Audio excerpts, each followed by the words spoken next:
There are 435 men and women that are elected to the House to come together at the Capitol to begin a new term. All 435 members are sworn in to begin office, and there are 19 permanent committees in the House of Representatives. Only 1/3 of senators are elected every 2 years, so the Senate is a continuous body. The Senate does not adopt rules every 2 years, but depends more on tradition and precedent when determining procedure.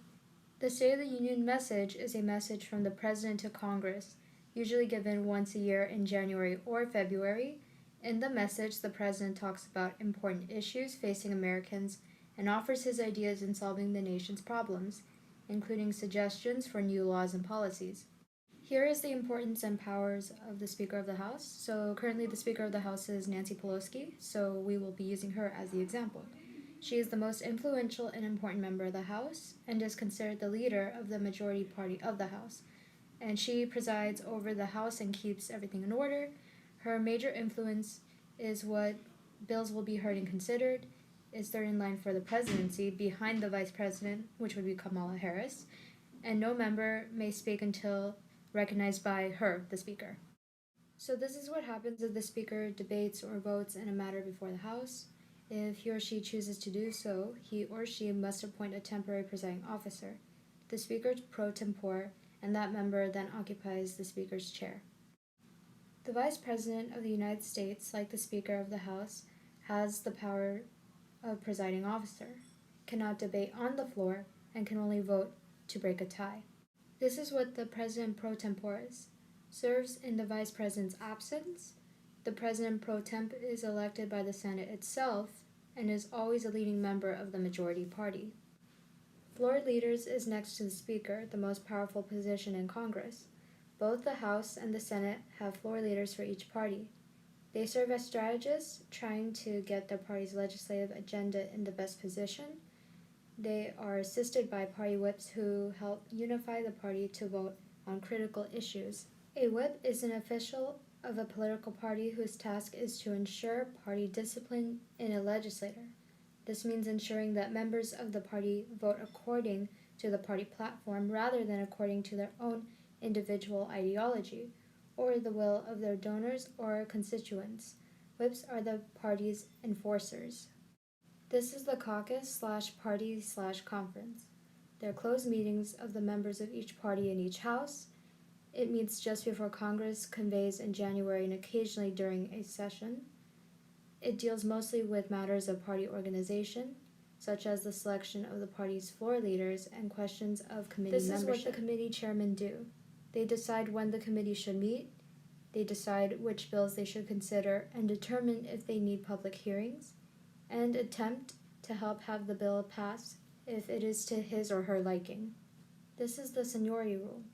It is in fact an unwritten custom since the 1800s. It is still followed closely today in both houses. Those members of Congress who have served the longest will hold the most important posts. The rule is applied most strictly to the choice of committee chairmen. This is what standing committees are. They're a permanent group to which similar bills are sent. There are 19 in the House and 17 in the Senate. Each House committee has from 9 to 74 members. Each Senate committee has from 12 to 28. Rules in the House as representatives serving in one committee. In the Senate, they can serve in 2 major panels. This is what happens when a bill is introduced in either house.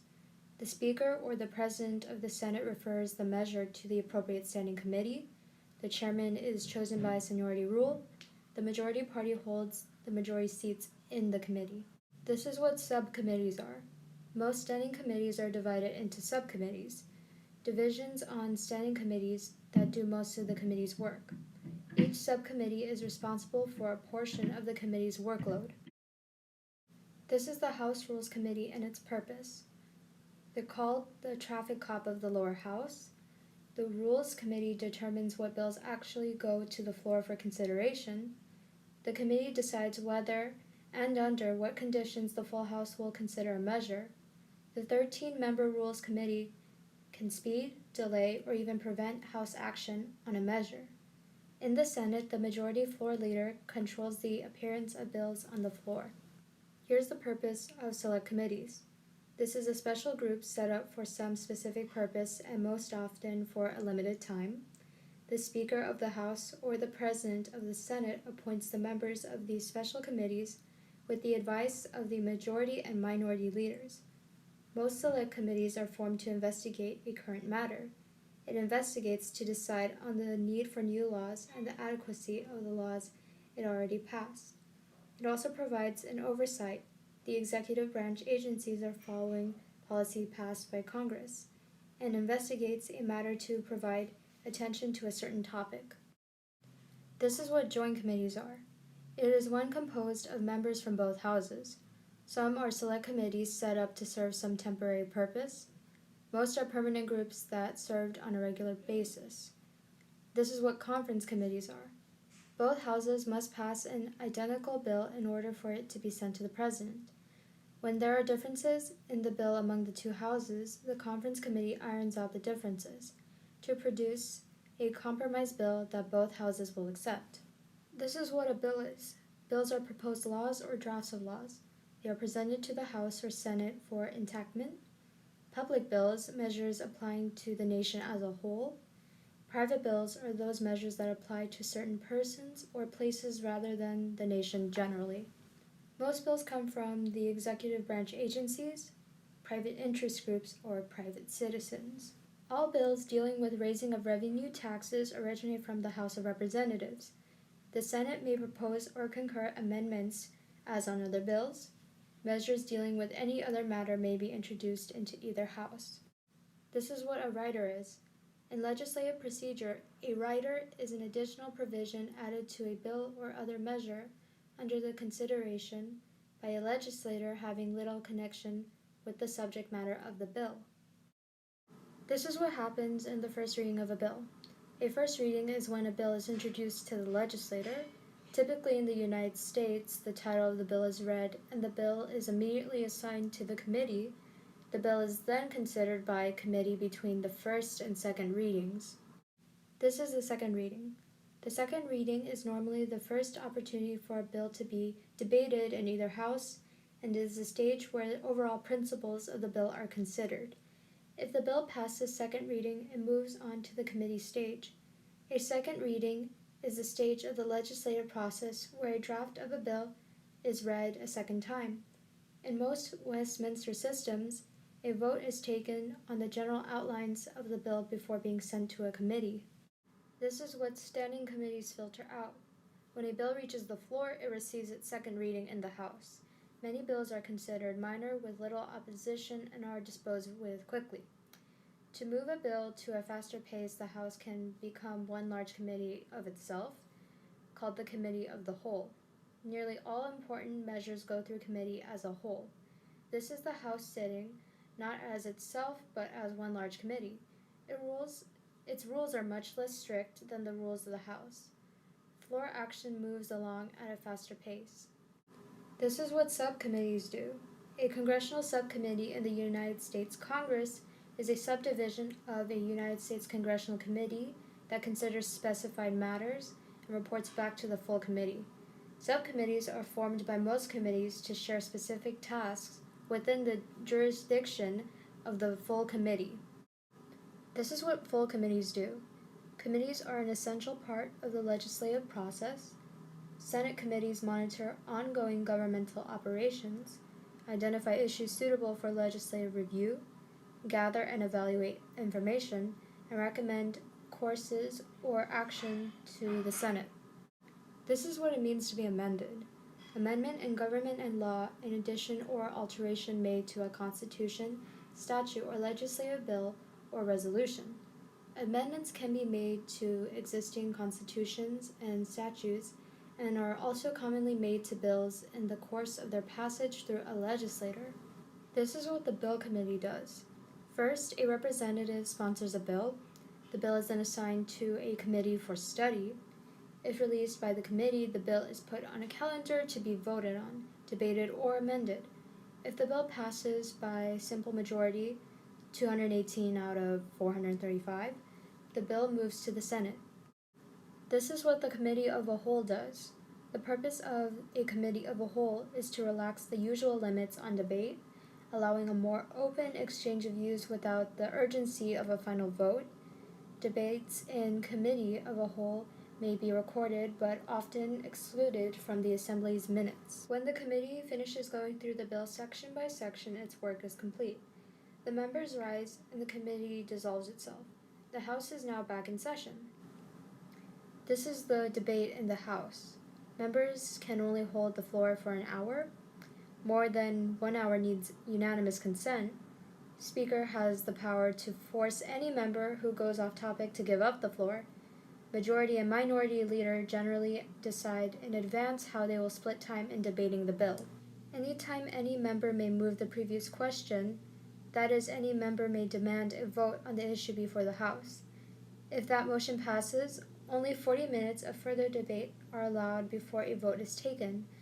This device is the only motion that can be used in the House to close or end a debate. This is how a bill is voted. The bill may be subject to several votes on the floor. The members must vote on each of these motions. If the bill passes by a simple majority, 218 out of 435, the bill moves to the Senate.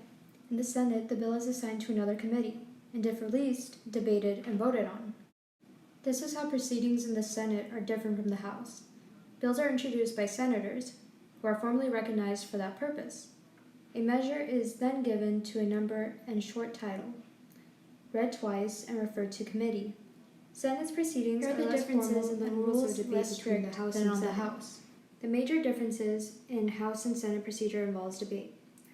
Floor debate is strictly limited in the House, but almost This is how long a senator can speak in the Senate. Senators can speak on the floor for as long as they please. There is no rule that they speak only to the measure under consideration. Unlike the House, the Senate's rules do not allow the moving of the previous question.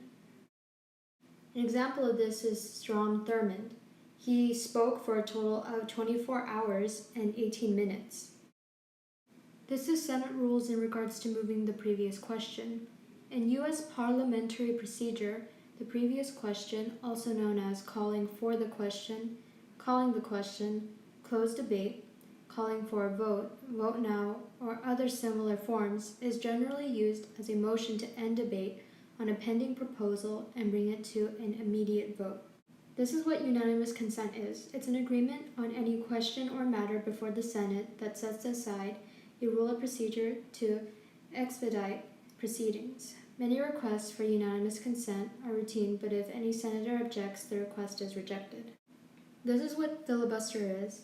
It is an attempt to talk a bill to death, a stalling tactic, a process in which a minority of senators speak to delay or prevent Senate action on a measure.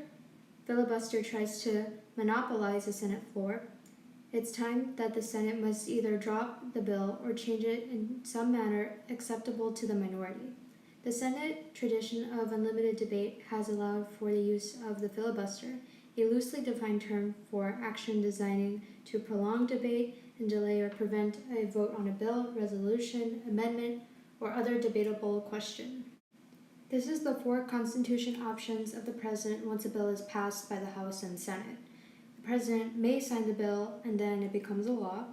The President may veto or refuse to sign the bill. The President may allow the bill to become a law without signing it, not by acting on it within 10 days, not counting Sundays of receiving it. The 4th option is a variation of the 3rd called the pocket veto. If Congress adjourns its session within 10 days of submitting a bill to the President does not act and the measure dies. This is what the House and Senate can do if the President vetoes a bill.